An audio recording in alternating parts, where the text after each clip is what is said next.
Haryana BJP अध्यक्ष मोहनलाल बड़ौली ने कहा कि राज्य अवार्ड में 24 खिलाड़ियों में से 15 हरियाणा के हैं, जो कि एक बड़ी उपलब्धि है। उन्होंने कहा कि अवार्ड पाने वाले सभी खिलाड़ियों को बधाई देता हूं। सरकार की खेल नीति और प्रधानमंत्री द्वारा खेलो इंडिया के माध्यम से खिलाड़ियों का मान सम्मान बढ़ाया गया है।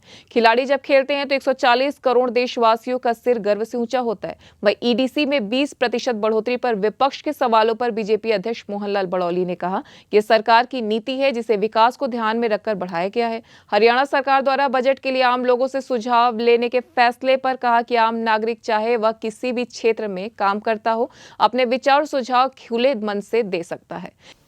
हमारे देश के लोकप्रिय प्रधानमंत्री नरेंद्र मोदी जी की जो खेलो इंडिया और जो खिलाड़ियों का सम्मान, जो देश के तमाम खिलाड़ी किसी भी फील्ड में खेलने का, जिन्होंने भी अंतर्राष्ट्रीय स्तर पर, राष्ट्रीय स्तर पर प्रत्येक खिलाड़ी को मान सम्मान बढ़ाने का जो काम किया है, और मनु भाकर जी ने हमारे देश के तिरंगे को अंतर्राष्ट्रीय स्तर पर जिस प्रकार से मेडल लेके आना, और जब खिलाड़ी खेलता है तो वो देश के लिए खेलता है, देश के लिए बहुत बड़ा खिलाड़ी देश के सम्मान में काम करता है, मेहनत करता है, परिश्रम करता है, और उसके परिश्रम से पूरे देश का मान सम्मान बढ़ता है।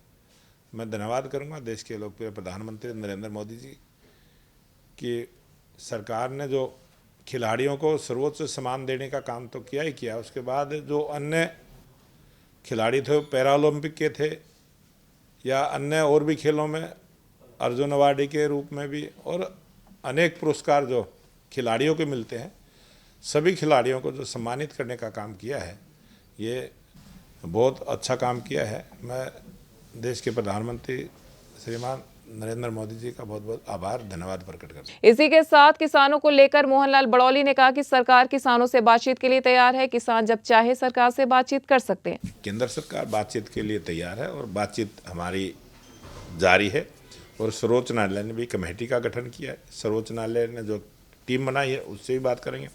सरकार की पूरी सहमति है, और किसान जब भी चाहें, जिस समय भी चाहें, उसी समय हम बात करने को तैयार हैं।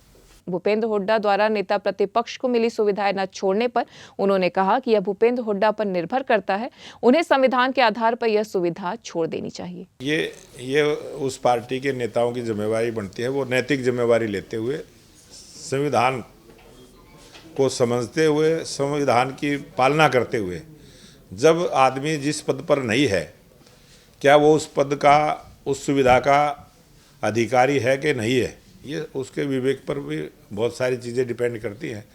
और अगर आपने देखा होगा 2014 से 2019 तक केंद्र में भी विपक्ष का कोई नेता नहीं था, तो ये तो भारत सरकार में ऐसा रहा है। और हरियाणा में मुझे लगता है जिस प्रकार की खींचतान कांग्रेस पार्टी की है, जिस प्रकार से उनकी बयानबाजी है, अभी ये जल्दी समाधान दिखाई नहीं दे रहा है। एनवन लाइव की खास खबर।